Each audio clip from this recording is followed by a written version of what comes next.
तथा गुरुजन वृंद को मोर नमस्कार तथा एठारे उपस्थित थिबा ज्ञानी गुणी प्रतिभावान भाई भौणी मानकु आज जातीय प्रेस दिवस अनेक अनेक शुभेच्छा और शुभकामना जनाऊँ।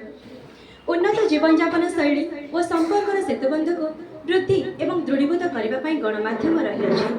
ते प्रथमे कहवाक चाहिए गणमाध्यम कहले कौन।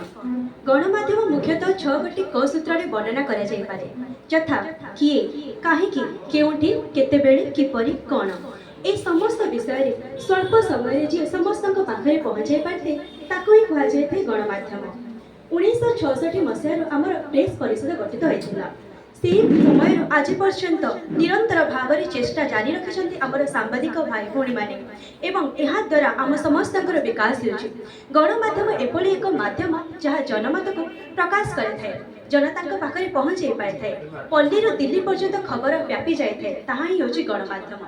तेणु यही गणमाध्यम किभली विकास हो से गुरुत्व देवा, असत्य विचार को अति रंजित करी न जाने सत्य घटना को लोकलोचन को आनिबा होची गणमाध्यम प्रकृष्ट कार्यक्रम अटे। तेणु आमे समस्ते गणमाध्यम सठिक उपयोग करवा।